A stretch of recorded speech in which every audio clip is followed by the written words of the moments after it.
Seringkali kita kalau lagi berdoa pada Tuhan gitu ya, kita nggak tahu ngomong apa, Tuhan rasanya nggak tahu saya ngomong apa, tapi firman Tuhan mengatakan Roh Kudus membantu kita di dalam berdoa dengan keluhan-keluhan yang tidak terucapkan. Jadi kadang-kadang saya dalam waktu beberapa nggak ngomong apa, cuman terima kasih Tuhan, haleluya, puji Tuhan, haleluya, terima kasih, syukur Tuhan. Udah hanya itu yang bisa saya katakan, karena Dia terlalu baik buat kita. Saya tidak menyangka kalau ayat yang saya dapat dari Tuhan sore kemarin itu ternyata nyambung dengan ujian yang baru saja kita nyanyikan. Saya biasa sama tim gembala ini saling sharing gitu ya, saling sharing. Kadang Pak Rudi juga saya kalau dapat apa kita saling kasih ini apa masukan, kita kupas gitu ya. Nah, kemarin itu enak, saya dapat ini bukan gitu, aku dapat ini gitu kan. Nah itu masih jam 2-an ya, kira-kira jam 2 siang. Nah, tiba-tiba sorenya dapat kabar dari Pak Gembala bahwa hari ini pembicaranya sakit, saudara, berhalangan untuk yang seharusnya menyampaikan kebenaran firman Tuhan pagi hari ini. Enggak kecewakan ya, enggak, puji Tuhan, karena firman Tuhan tetap sama ya, tetap sama berguna untuk kita semua. Haleluya, amin. Nah, coba kita baca di dalam Mazmur 145 ayat 18 sampai 19. Saya bilang kepada kita ini memang harus siap, karena kita ini kan tiap hari baca firman ya, yang berfirman kan Tuhan ya. Jadi Tuhan pasti berbicara sesuai dengan apa yang ada dalam hatinya, dan tidak ada yang kebetulan, segala sesuatu diizinkan Tuhan untuk kebaikan kita semua ya. Puji Tuhan. Mazmur 145 ayat 18 sampai 19. Saya selalu mengajak kita membaca bersama-sama, bersuara, karena apa? Dari telinga kita ya akan masuk dalam hati, menguatkan kita semua. Yuk, 2, 3. Tuhan dekat pada setiap orang yang berseru kepadanya. Berseru ya, pada setiap orang yang berseru kepadanya dalam kesetiaan. Ia melakukan kehendak orang-orang yang takut akan Dia, mendengarkan teriak mereka minta tolong dan menyelamatkan mereka. Ya, kita tadi pujian apa? Yesus, padamu ku berseru, penyelamatku ya kan? Nah, haleluya. Jadi saya bilang, karena saya bilang tadi malam jam berapa itu selesai latihannya, oh nyambung ya ternyata ya. Saya lihat pujiannya yang disiapkan, oh ya nyambung ini. Tuhan mau bicara apa? Langsung saya pendeli saudara, penteleni ya. Nah, Tuhan mau bicara apa nih kalau begini gitu ya. Ya, puji Tuhan. Jadi sesuai dengan pujian tadi, kalau Yesus padamu ku berseru. Kalau kita berseru, kata firman Tuhan apa? Ia melakukan kehendak kita. Terus kita ditolong dan diselamatkan. Waduh, rasanya manis gitu ya. Puji Tuhan, gak rugi aku punya Tuhan yang sedemikian rupa. Kalau kita berseru, apa yang kita minta, kita ditolong, dilakukan apa yang kita minta, terus kita diselamatkan. Wow, luar biasa memang. Puji Tuhan ya, haleluya. Tapi kita harus, ya tadi itu harus mentelang lagi, kita periksa lagi orang seperti apa yang diperlakukan Tuhan seperti itu. Ya, yang pertama kalau kita baca, Tuhan dekat dan melakukan kehendak orang yang pertama berseru kepadanya. Berseru kepadanya ada komanya, selalu apa? dalam kesetiaan. Karena kita berserunya dalam kesetiaan, jadi kita harus menjadi orang yang setia. Terus kedua, selain setia, kalau kita berseru dan Tuhan melakukan, itu adalah orang yang takut akan Dia. Jujur saja, seringkali kita tuh merasa, wah Tuhan, aku ini sudah berseru-seru, sudah minta-minta, tapi kok nggak dikasih, kok lama Tuhan, ya ampun Tuhan, kok nggak dijawab-jawab, gitu kan ya? Kok aku kok jadi lemes ya, aku jadi loyo, aku nggak sanggup menghadapi keadaan ini, masalah, persoalanku sekarang ini nggak kuat. Simpel saja pertanyaannya, sudah makan belum? Ya, kalau kita lemes, kita loyo, pertanyaan pertama adalah sudah makan apa belum? Saya nggak pernah bosan makan, sampai malam pun ada lapar ya, cari-cari kita makan gitu. Nggak pernah bosan itu sejak bayi sampai sekarang. Sehari 3 kali kadang masih kurang, masih nyempil ya. Nggak pernah bosan makan. Nah, kalau seperti makanan jasmani, untuk jasmani saja seperti itu, kita butuh kekuatan supaya tidak lemes, tidak loyo. Sama, kita juga perlu makanan rohani, yaitu firman Tuhan. Masih untung saya ajak baca firman Tuhan. Di rumah sudah lupa ini firman Tuhannya dikemanakan gitu ya. Karena kita tuh kadang sibuk. Saya tahu kalau saya mungkin masih banyak waktu dalam kuliah.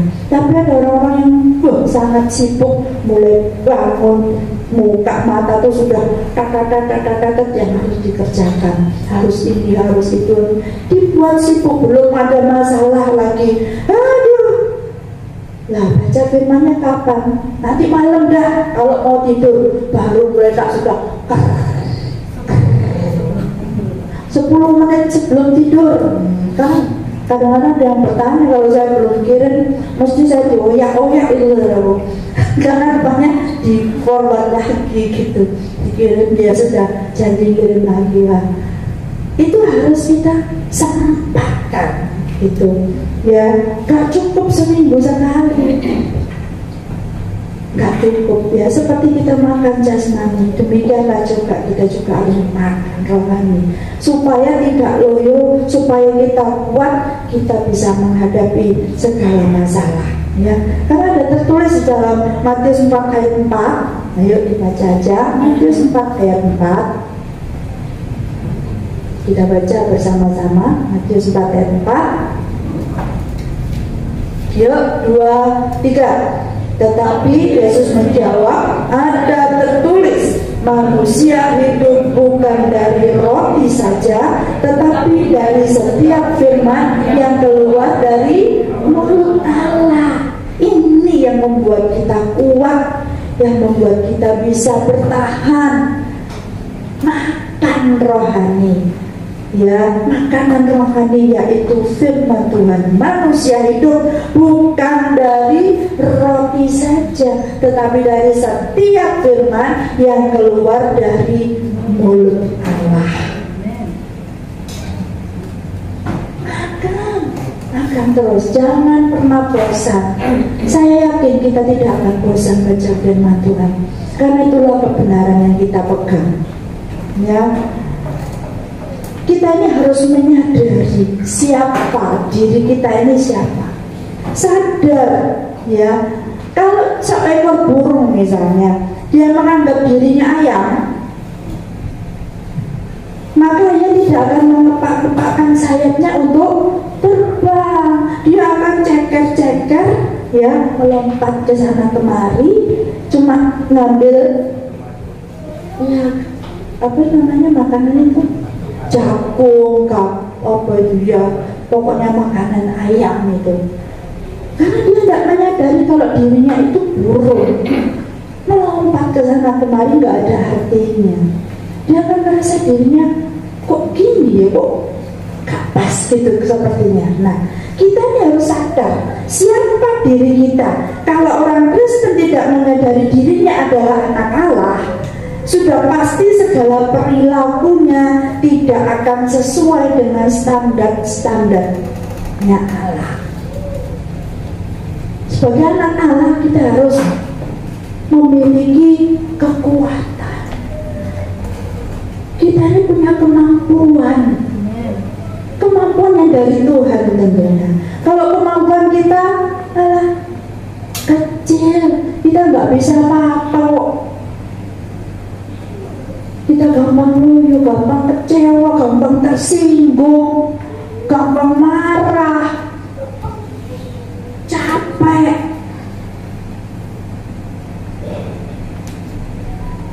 Gak menyadari siapa diri kita sebenarnya. Anak Allah, haleluya. Coba ditepuk sebelahnya. Aku anak Allah. Ayo, bilang aku anak Allah. Katakan Tuhan, aku anakmu. Yo, haleluya. Sadar, anak Allah itu sejak kita menjadi anak Allah, kita ini diberi kuasa. Baca deh Yohanes 1 ayat 12. Dibaca. Ayo kita baca bersama-sama. Yohanes 1 ayat 12. Yuk, 1, 2, 3. Tetapi semua orang yang menerimanya diberinya kuasa supaya menjadi anak-anak Allah, yaitu mereka yang percaya dalam namanya. Itu kita ingat-ingat, eling ya, diingat-ingat. Kalau kita sudah menerima Tuhan Yesus, kita ini diberi kuasa menjadi anak-anak Allah. Mereka yang menerima Dia, percaya dalam namanya, yaitu Tuhan Yesus Kristus. Menerima Kristus secara pribadi merupakan titik balik awal kehidupan kita. Kita dilahirkan kembali, ya, diubahkan menjadi ciptaan yang baru. 2 Korintus 5 ayat 17. Siapa yang ingat? Jadi siapa yang ada dalam Kristus, ia adalah ciptaan yang baru. Yang lama sudah berlalu, sesungguhnya yang baru sudah datang. Sejak saat itulah benih ilahi ada dalam diri kita. Sadar men, ya. Tentu saja kita tetap menjadi sasaran empuknya iblis. Ingat ya, pohon yang manis, pohon yang menghasilkan mangga yang manis pasti akan dilempar, diambil. Ya memang begitu, tetapi kita punya Allah. Kadang-kadang saudaraku, seperti yang dilakukan yang menggali terus ditutup lagi sama orang sekitar, ditutup. Dia menggali lagi sumur. Ayo siapa itu menggali lagi sumur? Isa, bukan itu. Ya, ditutup lagi, menggali lagi. Dia nggak marah, tapi Tuhan selalu berkati. Tuhan selalu berkati. Kemarin saya menjenguk teman saya yang sakit ya, dan juga diizinkan Tuhan mengalami jantungnya itu dulu pernah dipasang ring, dan akhirnya sekarang ini sudah 10 tahun yang lalu di bypass itu buntu semua, sudah buntu semua. Ya awalnya dia nggak terima Tuhan, kok izin Tuhan izinkan. Itu artinya apa? Kalau buntu jantung itu artinya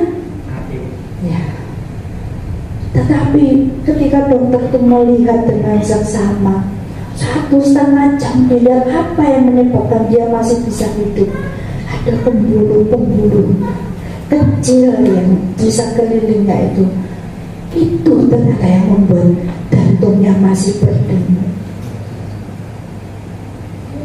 Segala sesuatu boleh terjadi, tetapi Tuhan bertanggung jawab atas hidup kita.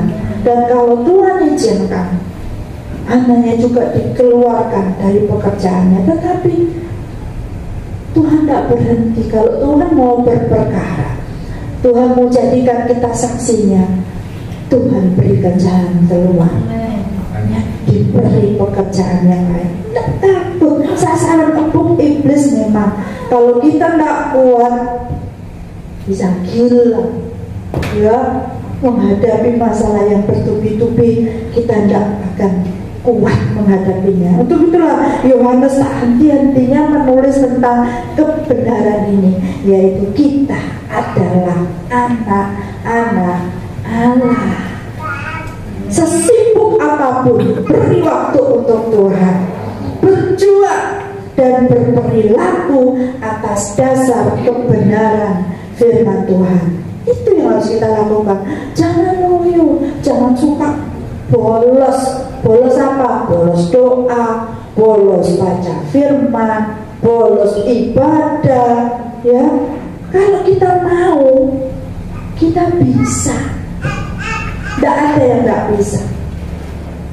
Yang penting itu ada kemauan ini loh dalam diri kita ini. Ada kemauan.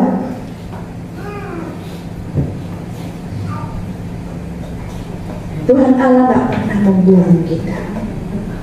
Kalau kita minta sesuatu kepada Tuhan, harus sesuai dengan kehendaknya. Jangan juga kita minta seperti tadi berseru-seru tapi gak setia dan tidak takut akan Tuhan. Mana ngerti kita kalau gak baca firman, kita mana tahu apa yang ada dalam hatinya Tuhan. Isi hatinya Tuhan seperti apa, mana tahu. Kalau kita gak suka baca firman, kita akan lemah. Bahkan sepertinya yang kita minta itu kok Tuhan gak kabulkan. Bayangkan seorang anak klaim misalnya minta pisau. Seringkali saya kasih ilustrasi ini, minta pisau. Masa papa mama tidak sayang sama aku, minta itu gak dikasih, padahal punya, gak dikasih. Masuk jerit-jerit, masuk gulung-gulung yang gak dikasih. Ya wis lah, gak jadi pisau, minta silet. Ya. Ya gak dikasih. No, karena itu membahayakan kita. Karena kita tidak tahu apa isi hatinya Tuhan. Tuhan itu pasti kasih yang terbaik. Kalau kita minta yang gak baik, gak dikasih.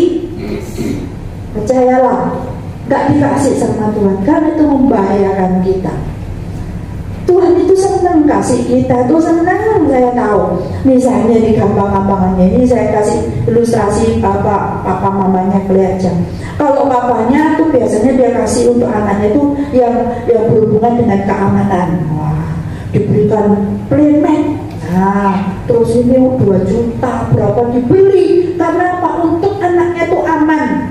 Kalau jatuh biar nanti tidak sakit. Itu sudah dipikirkan mulai dalam kandungan. Kalau mamanya berikan baju yang lucu, diberikan bandel gini, sepertinya anaknya ngerti gak sih? Ngerti anaknya. Siapa yang bangga? Orang tuanya. Mamanya kalau anaknya bisa dilihat, lucu nih, ya ampun, bajunya beli di mana misalnya? Cocok ini. Yang bangga siapa? Orang tuanya. Anak yang ngerti kok. Demikian juga dekat dengan Tuhan. Tuhan itu bangga sama kita. Makanya kita tuh bangga mau Tuhan gitu loh. Ya, kalau dikasih Tuhan tuh digunakan dengan baik, ya, diterima dengan penuh rasa syukur, sukacita, senyum, bahagia. bangga. Ingat kan Ayub waktu Tuhan ditanya itu dia bilang, lihat hambaku Ayub, bangga karena anak yang begitu baik, soleh menurut Tuhan, ya dibanggakan. Kita juga harus menjadi anak-anak yang bisa membanggakan Tuhan. Jangan jadi orang yang jahat, nggak ngerti maksudnya Tuhan, tapi kita nih pengennya mementingkan diri sendiri terus, ya kurang doa, kurang baca firman, pengertian kebenaran kurang. Yang ada dalam hati adalah mencari keuntungan, mementingkan diri sendiri, tidak peduli dengan orang lain, perasaan orang lain diabaikan demi kepentingan kita. Bahkan ada dalam firman Tuhan Yohanes 11 ayat 47. Yohanes 11 ayat 47.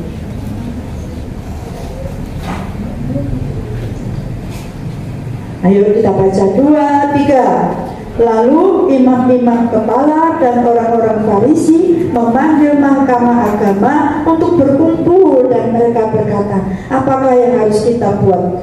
Sebab orang itu membuat banyak membicarakan tentang Tuhan Yesus.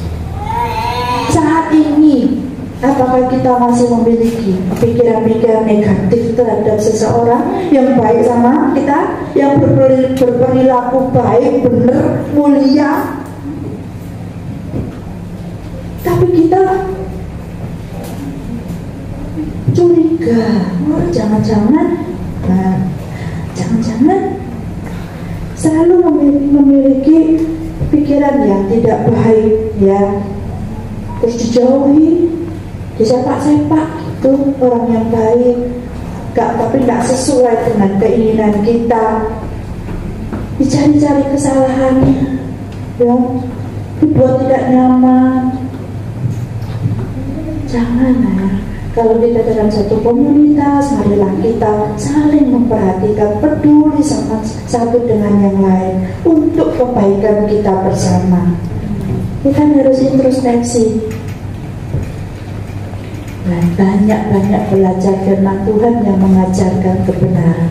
Pengalaman tidak mengajarkan kebenaran. Kadang-kadang pengalaman itu menjerumuskan.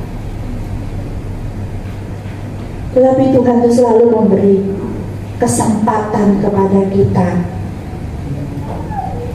second chance katanya, ya, punya kesempatan kedua. Kalau kita jatuh, Tuhan angkat kita, Tuhan beri kesempatan. Seperti cerita tentang Simpson, ya, Simpson yang kokoh perkasa, lalu dia jatuh, dia rambutnya dipotong sama Delila, kekuatannya hilang. Kita jangan beri kesempatan kepada iblis. Iblis itu apa? Tugasnya apa dia?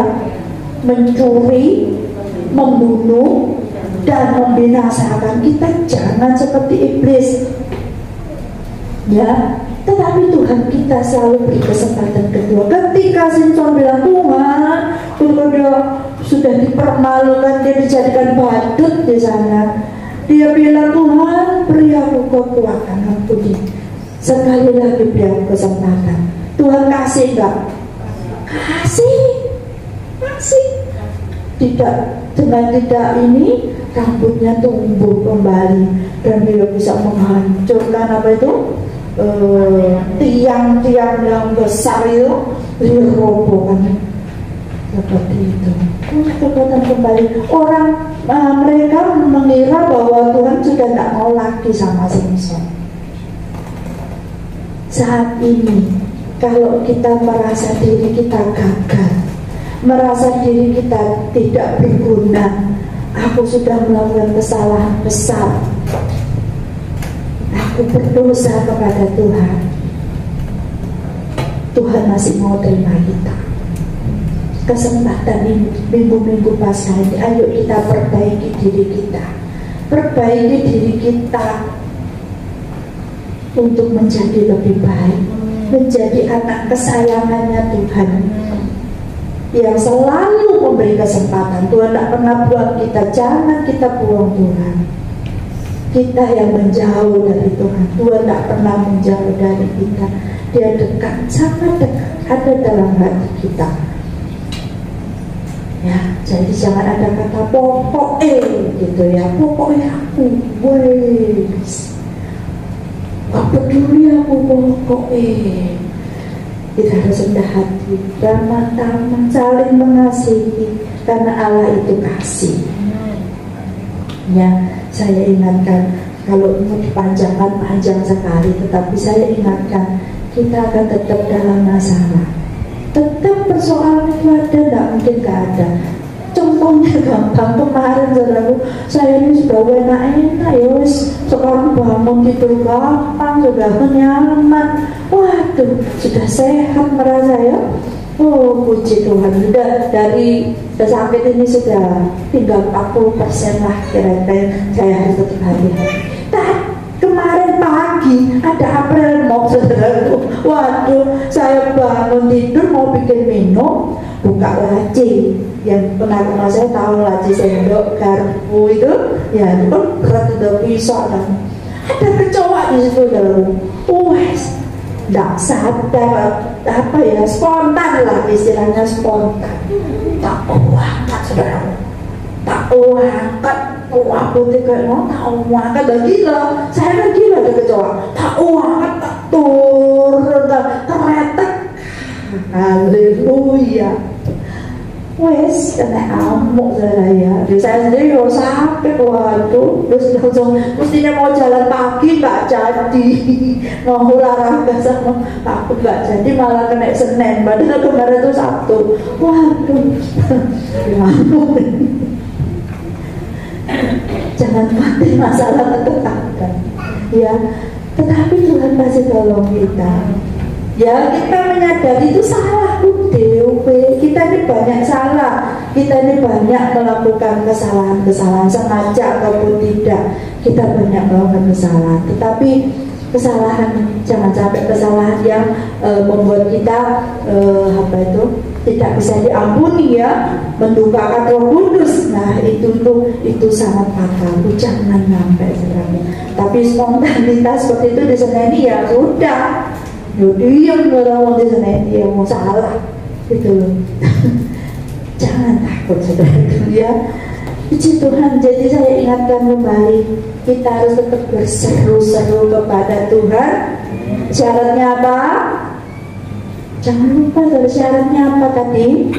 Di dalam Mazmur 145, 18 dan 19 tadi, Yesus padaku berseru dalam kesetiaan.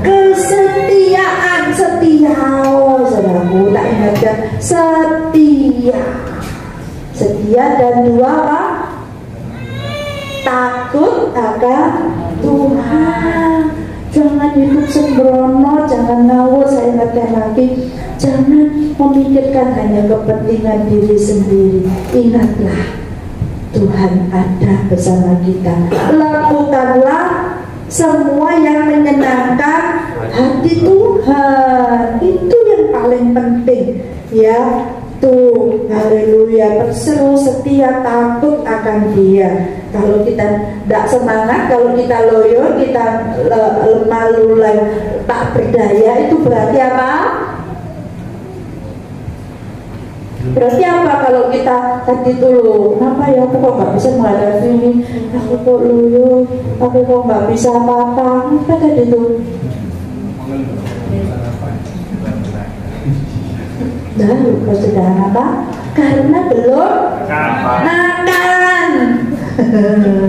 Bagaimana bisa kuat kalau kita tidak makan? Biasa makan tiga kali, cuma makan sekali juga kita kurang, nggak cukup. Not enough kalau kita hanya makan hari Minggu saja, itu pun ya benar-benar kita dengar, gitu aja sudah lupa ya lah. Masuk sini, keluar sini, nggak dimasukkan dalam hati. Ingat makan, jangan lupa makan ya. Makan apa? Firman Tuhan. Sukailah membaca firman Tuhan. Jangan hanya suka dengar pendapat-pendapat orang, bahaya. Apalagi sekarang politik, saya disenani Pak Rudi ya, sudah itu kok bener gitu. Lah saya kan pengen tahu bener apa enggak. Itu sudah enggak bener, orangnya ada di luar negeri. Nanti kalau kita ikut-ikut tambahnya, ya enggak usah ikut-ikut politik wes, enggak perlu. Yang penting kita ikut itu firman Tuhan. Simple aja ya, kecil aja makan firman Tuhan.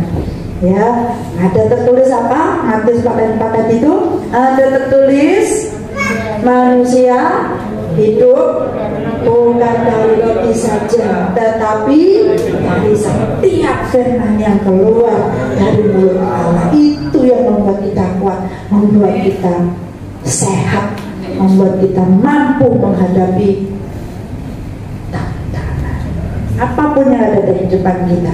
Sadari bahwa kita ini adalah anak Allah, pintar ya. Jangan jadi burung, jadi burung, tapi kita tetap kayak ayam cucuk di bawah, nggak terbang dong. Ya, burung kok nggak terbang. Kita harus punya power from God, ya. Kita ini punya kuasa. Ucapkan, jangan mengucapkan kata-kata itu yang yang melemahkan. Nanti kita didengar telinga kita, didengar juga sama iblis. Oh, tidak kuat terus tadi. Kemarin kan, kamu gini kan? Itu iblis, sudah nggak usah didengarkan. Kita harus percayanya kepada Tuhan. Ucapkan firman Tuhan. Ucapkan firman Tuhan. Kalau kita terima firman Tuhan, baca, ucapkan supaya kita dengar. Kenapa? Oleh pendengaran akan firman Kristus. Itu yang membuat kita kuat ya. Jangan jadi sasaran empuknya iblis terus. Lewat tantangan dan cobaan hidup kita buat lupa akan perubahan kita. 2 Korintus 5 ayat 17. Jadi siapa yang ada dalam Kristus, dia adalah ciptaan baru. Yang lama sudah berlalu, yang baru sudah datang. Kalau diingatkan yang lama terus, no ya. Jalan terus bersama dengan Tuhan. Dah perubahan titik balik kita. Sejak saat itulah kita punya benih ilahi ada di dalam kehidupan kita. Kita bisa melakukan semuanya. Kita mampu asalkan kita mau. Seringkali kita tidak mau melakukannya. Kemarin gak bisa kok, sekarang ya gak bisa. Oh ya, saya ingat ya, ada apa kalau kenapa gajah itu kok dia itu cuma diikat di ini loh tiang yang kecil aja, pendek gitu, cuma diikat di situ, dia nggak bisa lepas. Kenapa?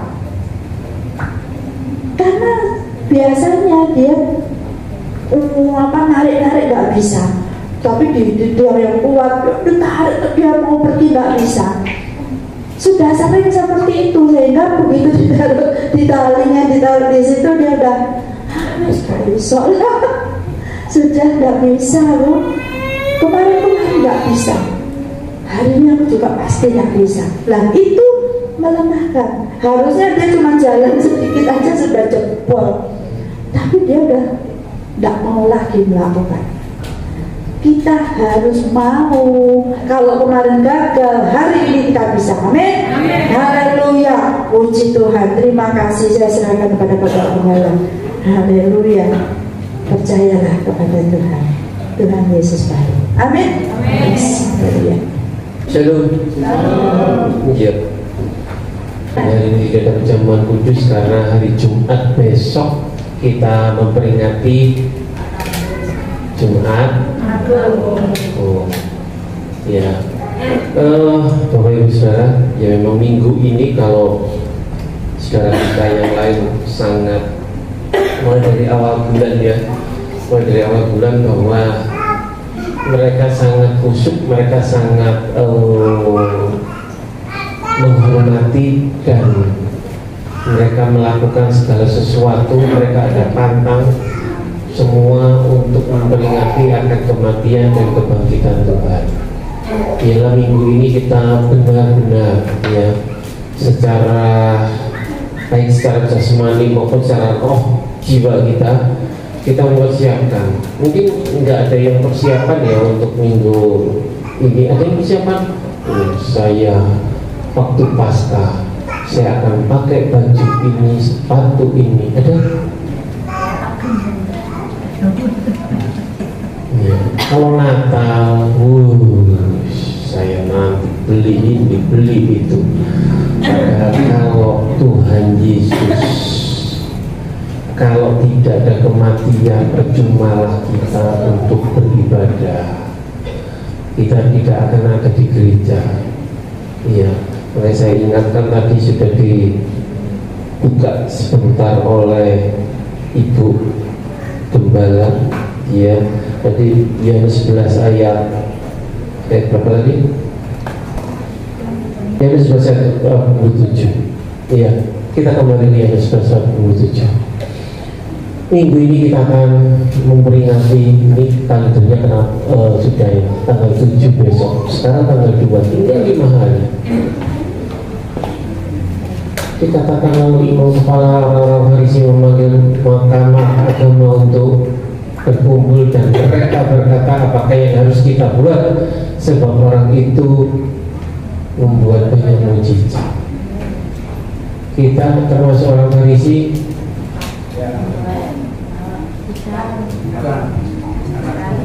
Ada yang ragu-ragu kita masuk orang Farisi enggak?